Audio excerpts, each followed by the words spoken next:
नमस्कार दोस्तों, कैसे हैं आप सभी लोग। आशा करते हैं आप लोग स्वस्थ होंगे और अपनी तैयारी बेहतर से बेहतर तरीके से जितनी हो सकती है आप लोगों से कर रहे होंगे।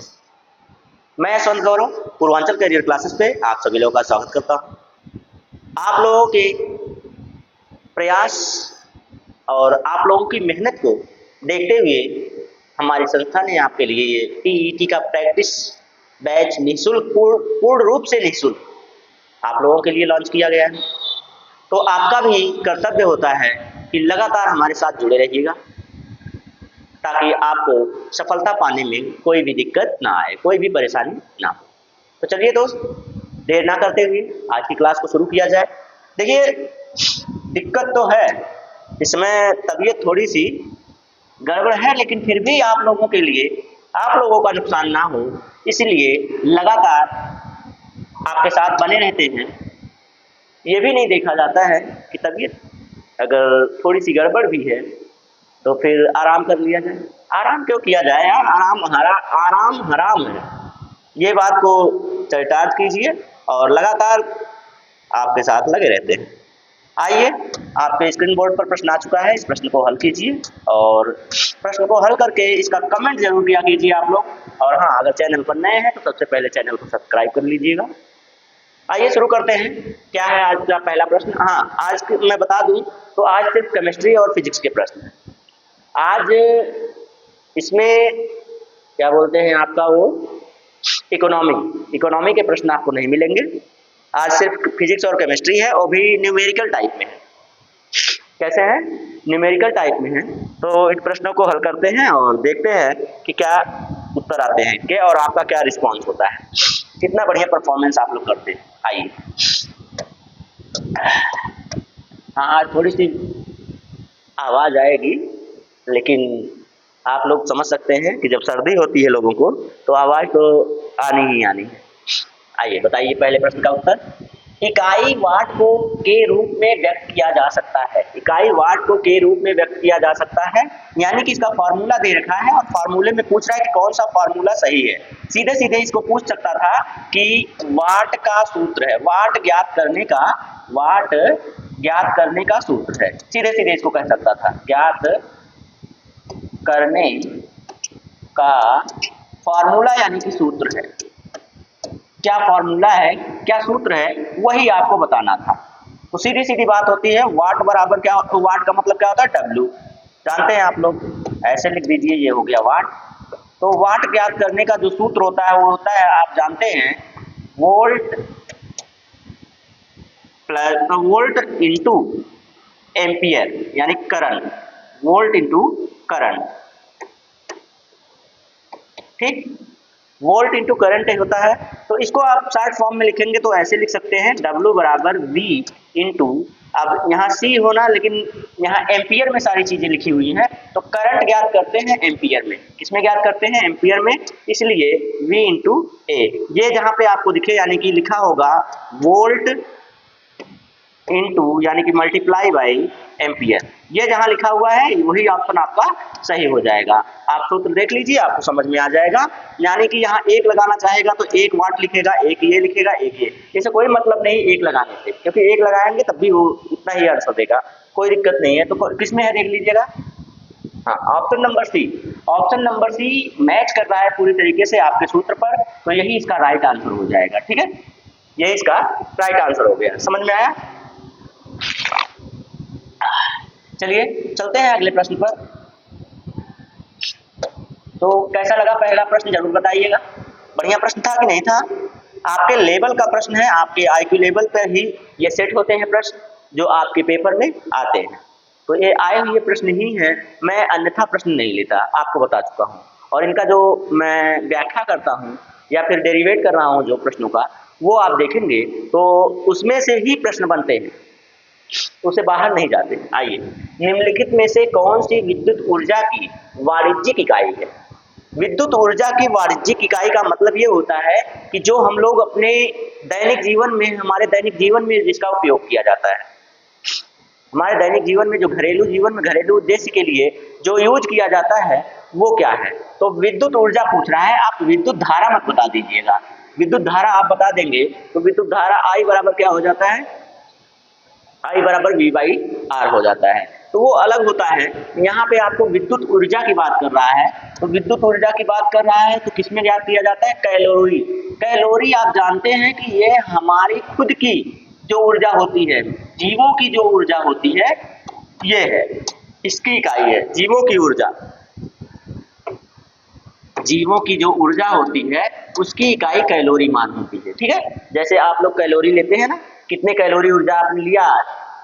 आपने भोजन किया, आपने बादाम खाया, आपने काजू खाया, आपने किशमिश खाया, आपने और सारी चीजें अन्य चीजें खाई, रोटी खाई है, चावल खाया, दाल खाया है, कितने कैलोरी ऊर्जा उससे मिली है आपको? अरे यार जितने लोग हैं ना, मुझे तो पता है कि 50% लोग तो यही नहीं जान रहे होंगे कितने कैलोरी ऊर्जा हम लोगों की आवश्यकता होती है दैनिक जीवन में। Watt second, watt second, watt second, ये आंसर भी नहीं होगा यार, ये आंसर भी नहीं होगा। क्यों नहीं होगा?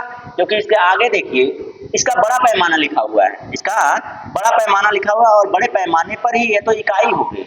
और यहाँ पे क्या पूछ रहा है? वाणिज्यिक इकाई पूछ रहा है। ये इसकी इकाई है वाट सेकंड। वाट सेकंड जो है ये इसकी इकाई है, लेकिन पूछा क्या है उसने? वाणिज्यिक इकाई है। यही तो मेन था इसका, लेकिन इसने वाणिज्यिक इकाई पूछा है। तो वाणिज्यिक इकाई जो होती है ना घंटे में निकाली जाती है, किलोवाट घंटा। किलोवाट घंटा इसकी क्या हो गई? वाणिज्यिक इकाई हो जाएगी, क्योंकि यही इसका सही विकल्प है, option number C. Joule, joule दिया है ना, जूल दिया है, किसकी इकाई है? कार्य की इकाई है, कार्य एवं ऊर्जा की इकाई है। कार्य एवं ऊर्जा की इकाई क्या है? जूल है। और मैं आपको बताता चला आ रहा हूं, kilometre square second inverse square, इसको भी यही मान कहते हैं, जूल ही कहते हैं। एक जूल के बराबर होता है ये, एक जूल के बराबर ही होता है ये। तो इस तरह से सारी चीजें आपको समझ में आ सकती हैं। ठीक है, समझ गए कि नहीं समझ गए? समझ गए होंगे भाई, उम्मीद है कि आप लोग समझे होंगे, क्योंकि W बराबर आप जानते हैं क्या होता है, अभी कल ही तो बताया था। W बराबर चाहे M G H निकालिए, चाहे W बराबर F इंटू D निकालिए, चाहे फिर आप निकाल सकते हैं इसको W बराबर F into D cos theta. जैसे भी आपको कोण दिया है तो इसको लगाइए, कोण नहीं दिया है इसको लगाइए, अगर बल और विस्थापन दिया है इसको लगाइए, द्रव्यमान और ऊंचाई दिया है तो इसको लगाइए। तो इसमें से जो सूत्र आप लगाना चाहेंगे वर्क के लिए आप लगा सकते हैं। ये वर्क के लिए है। और क्या पूछा था? विद्युत ऊर्जा पूछा था। तो विद्युत ऊर्जा जो होती है वाणिज्यिक इकाई उसकी क्या होगी? किलोवाट घंटा हो जाएगी। ठीक है, चलिए आगे बताते हैं आपको अगले प्रश्न पर। हाँ, एक कुंडली के n फेरों द्वारा उत्पन्न क्षेत्र एक फेरे द्वारा उत्पन्न क्षेत्र के कितने गुने के बराबर होता है? कितने गुने के बराबर होता है ये पूछ रहा है। एक उसने लिख दिया है, चलिए कोई बात। पहले तो n फेरे थे, अब एक फेरे की बात कर रहा है। n फेरों में एक फेरे में क्या होगा? अरे यार सीधा सीधा उसका गुणा कीजिए ना। जैसे ये पूछ रहा है कि एक आम का दाम 5 रुपया, एक आम का दाम 5 रुपया, 5 आम का दाम बताइए। यार सीधी सीधी बात है, एक आम का दाम कितना है? 5 रुपया। अब ये बताइए तो 5 आम का दाम कितना होगा? 5 आम का दाम कितना होगा? तो यही 5 गुणे 5 ही तो होगा, मतलब 25 हो जाएगा। सीधी सीधी बात है, गुणा करवा रहा है। अरे वो n फेरे था, एक फेरे की पूछ रहा है, n फेरे देकर एक फेरे का पूछ रहा है, या एक फेरे से n फेरे का पूछ रहा है कितने गुना होगा? तो n गुना ही तो होगा, क्योंकि वही तो है, उतने में से ही तो गुणा हो रहा था। एक फेरे लीजिए, यही बराबर n फेरे होगी। बस आप यही करते हैं कि आप इसको काटने चाहते, अरे इसको कहाँ काटेंगे, इसको गुणा करेंगे, गुणा करेंगे, गुणा करेंगे तब भी तो n ही आएगा, कहाँ उसमें कटेगा? n बाई 1 करेंगे। अरे यही दिया था ना, n फेरे दिया था, एक फेरे का पूछा, एक फेरे से n काटेंगे तो n फेरे ही तो रह जाएगा, बटे में कहाँ आएगा? उतना ही तो मान रह जाएगा उसका। तो इसमें n फेरे कहीं है, n, ये देखिए ये इसका आंसर हो गया बी। चाहे आप इस तरह से समझिए चाहे इस तरह से समझिए, भाषा को आसान करने के लिए आपको उदाहरण दिए जाते हैं। प्रतिरोध का मात्रक है, अब ये नहीं बता पाएंगे आप लोग तो मैं आप लोगों को क्या कहूंगा जानते हैं, चुल्लू भर पानी लीजिए, नकुरा दरिया के मर जाइए। पता नहीं कितनी बार मैं बता चुका हूँ, मुझे खुद नहीं याद है कि मैं कितनी बारी बता चुका हूँ, इतनी बार बता चुका हूँ कि भैया ओ एच एम ओम, ओम होता है प्रतिरोध की, और प्रतिरोधकता यही पूछ लेता, प्रतिरोधकता पूछ लेता, तब क्या करते, ओम मीटर कर देते, क्या कर देते, ओम मीटर कर देते, ठीक है, ओम मीटर। उसी तरह से वोल्ट, वोल्ट जानते हैं, अभी अभी मैं हम लोगों ने निकाला है वोल्ट किसका होता है, विभवांतर का होता है, विभवांतर, ठीक है। उसके बाद क्या होता है, विद्युत विभव जिसे कहते हैं। फिर उसके बाद एम्पियर क्या है, एम्पियर किसकी इकाई है, धारा की है। उसके बाद कूलाम है, कूलाम किसकी इकाई है, आवेश की इकाई है। अब बताइए इसमें से कुछ ऐसा है जो छूट रहा है आपका, कुछ छूट रहा है, कुछ नहीं छूट रहा है, मैं कुछ छूटने ही नहीं देता। अगर इसमें छूट जाता है तो मैं आगे बताता हूँ। तो इसका आंसर क्या हो गया, ओम हो गया। इसको ऐसे भी लिखते हैं ओम, ठीक है, ओम को ऐसे लिखते हैं ना। चलिए आगे बढ़े।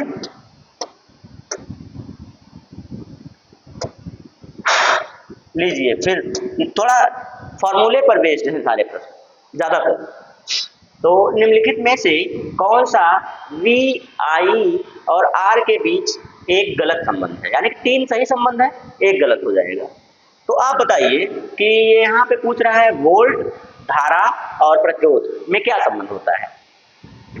वी मतलब क्या होता है, वोल्ट, आई मतलब धारा, ठीक है, और आर मतलब प्रतिरोध, ठीक। इन तीनों में संबंध पूछ रहा है। तो होता है, याद होगा आपको, आई बराबर वी बाई आर होता है, ठीक है। यानी कि इसका संबंध निकालेंगे, क्या निकल के आ रहा है, धारा बराबर वोल्ट बटे प्रतिरोध, ठीक। अब इस पे आप सूत्र बना सकते हैं, जैसे कि अब आपको V निकालना है, V निकालना है तो I बटा R हो जाएगा, I बटा R हो जाएगा। 3 ही है, तीनों को बना लीजिए। R निकालना चाहेंगे, R यहाँ बटे में है, इसको यहाँ लाएंगे, यहाँ रोकेंगे, इसको यहाँ करेंगे, तो कहाँ संबंध है भाई, हाँ V बाई I हो जाएगा ना, यही तो होगा। ये यहाँ आएगा, ये यहाँ चला आएगा, यहाँ आएगा गुणे में होगा, यहाँ आके बटे में होगा, V बाई R हो गया। अब तीनों से जो अलग दिख रहा है वही इसका उत्तर हो जाएगा, ढूंढो कहीं पे है। V बराबर क्या है, V बराबर आई आर लिखा है, V बराबर होता क्या है, V बराबर होता है I बाई आर होता है, ठीक है। तो ऑप्शन नंबर ए ही इसका क्या गलत लग रहा है ना, V बराबर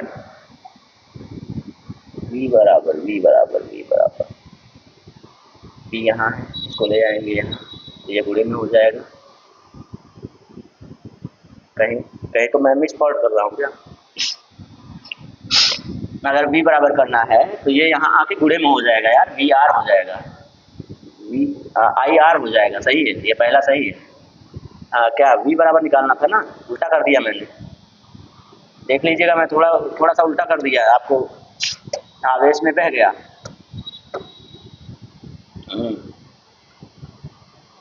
अरे ये बटे में था इधर, तो इधर आएगा तो गुणे में जाएगा ना, ये हो जाएगा आई आर हो जाएगा, ठीक है।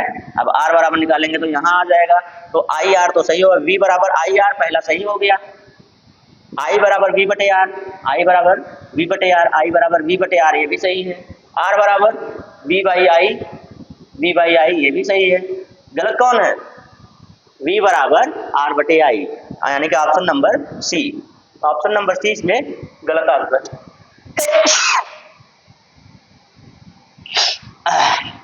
माफ कीजिएगा, आज थोड़ा इसलिए पहले ही माफी मांगते हैं आप लोगों से। ऑप्शन नंबर सी क्या हो जाएगा, इसमें सही हो जाएगा। क्यों सही हो जाएगा, क्योंकि यही गलत आंसर है इसका।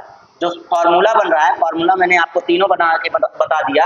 अब बच कौन रहा है, तो ये बच रहा है, अब ये बच रहा है, तो यही इसका क्या हो जाएगा, गलत हो जाएगा। चलिए यही गलत फॉर्मूला इसके लिए दिया। चलते हैं प्रश्न नंबर 5 पर, और प्रश्न नंबर 5 बेहतरीन प्रश्न आपके लिए, आपके सामने है स्क्रीन बोर्ड पर, जल्दी से इसको बताइएगा। 1 सेकंड में उपभुक्त यानी कि उपयोग की गई विद्युत ऊर्जा कहलाती है। क्या कहलाती है भाई? विद्युत ऊर्जा जो आप उपयोग करते हैं वो आपकी क्या कहलाती है? क्या विद्युत विभव ऊर्जा कहलाती है, धारा कहलाती है, या फिर कार्य कहलाती है, या फिर शक्ति कहलाती है? एक सेकंड में जो विद्युत ऊर्जा खर्च की जाती है उसे क्या कहते हैं? एक सेकंड में जो विद्युत ऊर्जा खर्च की जाती है उसे क्या कहते हैं? तो उसे कहते हैं मेरे दोस्त शक्ति कहते हैं। क्या कहते हैं? शक्ति कहते हैं। उसे क्या कहते हैं? शक्ति कहते हैं। जितनी शक्ति होगी वही तो खत्म करोगे आप, तो शक्ति कहते हैं। ठीक है, चलिए परिभाषा जानते हैं तो समझ जाएंगे सारी बात। कहाँ गया भाई? चलिए बताइए इसका। बल्ब का तापन आ गया, देखिए केमिस्ट्री में आ गया, फिजिक्स खत्म हो गया, फिजिक्स खत्म हो गया, केमिस्ट्री पे आ गए। लेकिन केमिस्ट्री का आंसर कीजिए आप, जल्दी से केमिस्ट्री का आंसर कीजिए, बहुत आसान से प्रश्न है। ये प्रश्न भी मैंने पढ़ाया हुआ है भाई कि बल्ब का फिलामेंट जो होता है, एलिमेंट जो होता है, तापन एलिमेंट यानी कि फिलामेंट जो होता है वो किसका बना होता है दोस्त? तो वो बना होता है टंगस्टन का। किसका बना होता है? टंगस्टन का बना होता है। और ये देखिए पारो लिखा गया है। अरे भाई पारो नहीं लिखिए इनको, ये पारो नहीं है, यहाँ पारो नहीं है, यहाँ आपकी पारा है। ये क्या है? पारा है, Hg। क्या है? Hg है, जो सामान्य ताप पर द्रव अवस्था में पाया जाता है। और ये एक प्रकार का धातु का अपवाद है। धातु है और धातु में कैसा है? अपवाद रूप में है। ठीक है, इसको जानते रहिए। Hg कहिए, पारा कहिए, जो भी मर्जी है आपकी, मरकरी कहिए, आपकी मर्जी है। इसको मरकरी कहिए, ये आपकी मर्जी है। सिलिकॉन नहीं होता है भाई, तांबा नहीं होता है। ठीक है, क्या होता है? टंगस्टन होता है, टंगस्टन का फिलामेंट होता है। चलिए, सल्फर डाइऑक्साइड का अपेक्षित आणविक द्रव्यमान। आणविक द्रव्यमान का मतलब मैंने आपको बखूबी बताया हुआ है।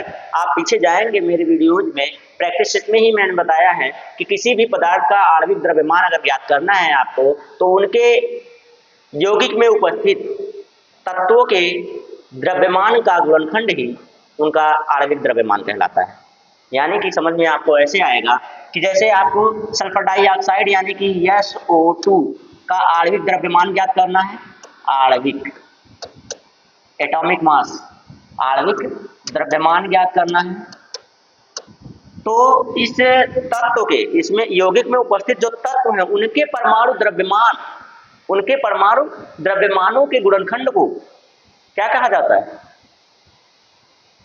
माफ कीजिएगा, मैं गुणनखंड बोल दिया, माफ कीजिएगा, गुणनखंड को नहीं, उनके परमाणु द्रव्यमानों के योग को उस यौगिक का आणविक द्रव्यमान कहते हैं। देखिएगा, ये हो गया। अब इसमें ये जो सल्फर है और ये जो ऑक्सीजन है, इनके आणविक द्रव्यमानों का क्या करेंगे आप? योग कर देंगे, तो ये आपका आणविक द्रव्यमान निकल कर चला आएगा। लेकिन इसमें देखिएगा, ये जो यौगिक है, यौगिक में इनकी जो संख्या है, इनके अणुओं की संख्या है, उस संख्या से तो गुणा भी करना होगा, क्योंकि इनकी आणविक संख्या, देखिए संख्या में भी परिवर्तन है। तो ऐसे निकालेंगे। अब देखिए, SO2 का आणविक द्रव्यमान बराबर सल्फर डाइऑक्साइड, सल्फर का परमाणु द्रव्यमान प्लस O2 का परमाणु द्रव्यमान। अब आप देखेंगे कि O2 है, O नहीं है, ऑक्सीजन एक अणु नहीं है, दो अणु है, तो दोनों अणुओं का उसमें गुणा होगा कि नहीं होगा? दोनों अणुओं का गुणा होगा, जितने अणु होंगे उतने का गुणा हो जाएगा उसमें। तो आइए देखते हैं कितना होता है इसका। तो ऑक्सीजन आप जानते हैं, ऑक्सीजन का कितना होता है? ऑक्सीजन का जो परमाणु क्रमांक होता है वो होता है 8। लेकिन जब परमाणु द्रव्यमान की बात आती है तो परमाणु द्रव्यमान जानते हैं क्या होता है? परमाणु द्रव्यमान किसी तत्व के नाभिक में उपस्थित प्रोटॉनों प्लस न्यूट्रॉनों की संख्या को ही उसका परमाणु द्रव्यमान कहते हैं। यानी कि 2 गुना हो जाता है। कितना हो जाता है? लगभग 2 गुना हो जाता है, 2 गुना से ज्यादा भी होता है, तो 2 गुना होता है। अब 8 है, 8 दूना कितना हो जाएगा द्रव्यमान 16 हो जाएगा, और 16 दूना ये कितना हो जाएगा, 16 दूना कितना हो जाएगा 32 हो जाएगा, यानी कि ऑक्सीजन। अब आइए इधर मैं आपको बताऊंगी एक एक करके, स्टेप बाय स्टेप बता दे रहा हूं एक में। तो सल्फर का कितना होता है, सल्फर का आप देखेंगे इसका परमाणु क्रमांक कितना होता है 16, परमाणु क्रमांक जब 16 होगा तो परमाणु द्रव्यमान कितना हो जाएगा भाई, इसका द्रव्यमान। अब मैं AMU लिख दे रहा हूं, AM लिख दे रहा हूं, एटॉमिक मास। मैं आप लोगों को आसान बनाने के तरीके के लिए थोड़ा सा रुक जा रहा हूं। सल्फर का पूरा मैं स्टेप लिख दे रहा हूं भाई, पूरा स्टेप लिख दे रहा हूं ताकि आप लोगों को कंफ्यूजन ना हो ना। चलिए आइए शुरू से लिख दे रहा हूं। यहां पर सल्फर का परमाणु द्रव्यमान, द्रव्यमान आप अगर सारणी में देखेंगे तो परमाणु द्रव्यमान प्लस 2 गुणे ऑक्सीजन, ऑक्सीजन यानी कि O का परमाणु द्रव्यमान, परमाणु द्रव्यमान, यही आप निकाल लीजिए आपका उत्तर आ जाएगा। तो सल्फर का कितना होता है 16 दूना 32, इसका भी 32 होता है और इसका 16 होता है, तो 16 का गुणा 2 में करेंगे ये भी हो जाएगा 32, 32 दूना कितना हो जाएगा 64, और इसको हम लिखते हैं AMU, या फिर सिर्फ और सिर्फ U लिखते हैं, सिर्फ और सिर्फ यू लिखते हैं, क्यों, atomic mass unit, atomic mass unit इकाई में लिखते हैं, चाहे यू लगाइए चाहे, देखिए यहाँ यू लगा हुआ है तो कितना है 65 नहीं भाई, ये 64 है, 64 इसका उत्तर हो गया। एक बार मैंने निकलवा दिया, आप आसानी से बार बार निकाल सकते हैं, पहले भी मैंने बताया था लेकिन आज भी मैंने फिर बता दिया ताकि आपको कोई दिक्कत ना हो, जो पहली बार देख रहे हो वीडियो को उनको भी कोई दिक्कत ना हो। आइए आज का सेशन थोड़ा लंबा जाने वाला है क्योंकि देख रहे हैं आप लोग कि सब में क्या है, आणविक द्रव्यमान और ये फॉर्मूले बेस्ड क्वेश्चंस हैं। पानी यानी कि H2O के सापेक्ष आणविक द्रव्यमान की गणना करें, पानी यानी कि H2O। अब H2O का निकालेंगे तो आप देख रहे हैं तो इसमें हाइड्रोजन का O2 का परमाणु द्रव्यमान, परमाणु द्रव्यमान प्लस O का द्रव्यमान, ऑक्सीजन का द्रव्यमान, परमाणु द्रव्यमान, ठीक है, द्रव्यमान ही कहते हैं उनको, तो द्रव्यमान से ही निकाल लिया जाता है। ठीक, चलिए O2 का मतलब हाइड्रोजन का 1 ऐसे होता है ना, 1 1 ऐसे ही होता है हाइड्रोजन का, हाइड्रोजन का जब यही होता है तो हाइड्रोजन का अब यही होता है क्योंकि इसमें न्यूट्रॉन की संख्या नहीं देता है, न्यूट्रॉन की संख्या जब नहीं देता है तो कैसे निकालेंगे आप, आइए देखते हैं। तो दो अणु हैं हाइड्रोजन के, 2 गुणे H का परमाणु द्रव्यमान, द्रव्यमान, ठीक है, द्रव्यमान ये नहीं रहेगा, देखिए द्रव्यमान बराबर धन ऑक्सीजन का द्रव्यमान, ऑक्सीजन का द्रव्यमान, ठीक है, मैं शॉर्ट फॉर्म में लिखता जा रहा हूँ। अब 2 गुणे 1 प्लस 16, अब कितना हो जाएगा 2 गुणे 1, 2 गुणे 1 का मतलब 2 और 16 इधर है, दोनों मिलाकर 18 हो गया, 18U इसका आंसर हो गया। पानी का आणविक द्रव्यमान कितना निकल के आ गया 18 आ गया। बस आप इनके परमाणु द्रव्यमान, परमाणु क्रमांक, तत्वों के कुछ तत्वों के जानते रहिए, 30 तक तो जानते रहिएगा, कितने तक जानते रहिएगा 30 तक ज्यादा जानते रहिएगा, परमाणु क्रमांक 30 तक परमाणु क्रमांक जानते रहिए, आपको सारी चीजें निकालना आ जाएगा, ठीक है। चलिए परमाणु क्रमांक जानते रहेंगे तो परमाणु द्रव्यमान तो आसानी से निकाल लेंगे, कोई दिक्कत नहीं होगी। चलिए तो कैसा लगा, देखिए ये वाला बताइए, कार्बन मोनोऑक्साइड जिसे दम घोटू गैस कहते हैं आप, इसे आप कार्बन मोनोऑक्साइड कहते हैं, मोनोऑक्साइड, इसी को आप लोग दम घोटू गैस कहते हैं, हम नहीं, दम घोटू गैस, क्योंकि ये ऑक्सीजन के साथ क्रिया करके ना, ऑक्सीजन के साथ क्रिया कर आपके ब्लड में जाता है, ऑक्सीजन के साथ क्रिया करके आपके जो वो होता है कार्बन पॉइजनिंग बना देता है आपके शरीर के अंदर, आपके शरीर के अंदर क्या करता है कार्बन पॉइजनिंग बना देता है, और कार्बन पॉइजनिंग करके ही आपकी सांसें रुकने लगती हैं, इसीलिए दम घुट जाता है आपका। जब दम घुटने लगता है, 1 मिनट,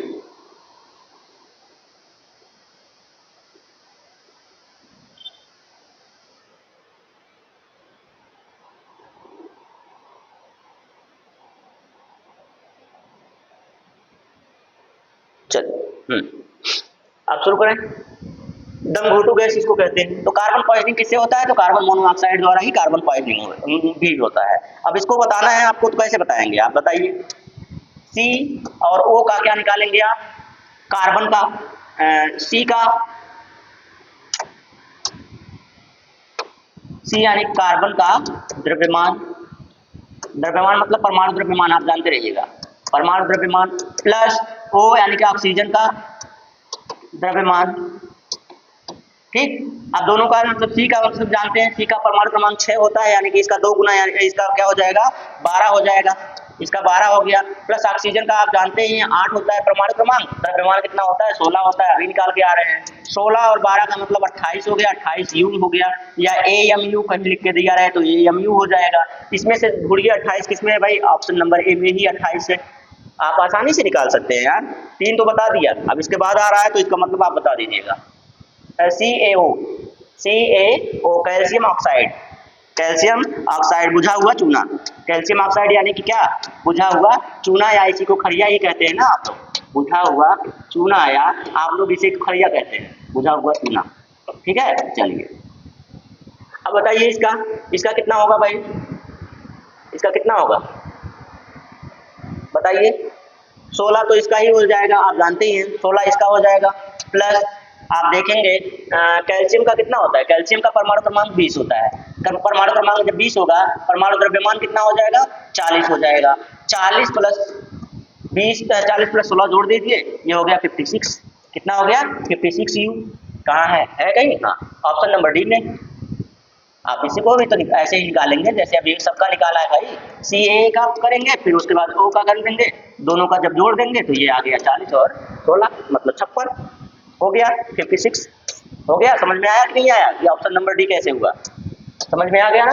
कोई दिक्कत नहीं? चलिए आगे चलते हैं फिर। ये लीजिए 12वां प्रश्न, ओजोन का आणविक द्रव्यमान। सबसे पहले तो ओजोन का आप लोग फॉर्मूला क्या जानते हैं? ओजोन का फॉर्मूला जानते हैं? ओजोन कैसे बनती है? 2 अणु रहते हैं, उसमें एक और अणु जुड़ता है ऑक्सीजन का, दोनों क्रिया कर लेते हैं तो ये हो जाता है O3। O3 को ही क्या कहते हैं हम लोग?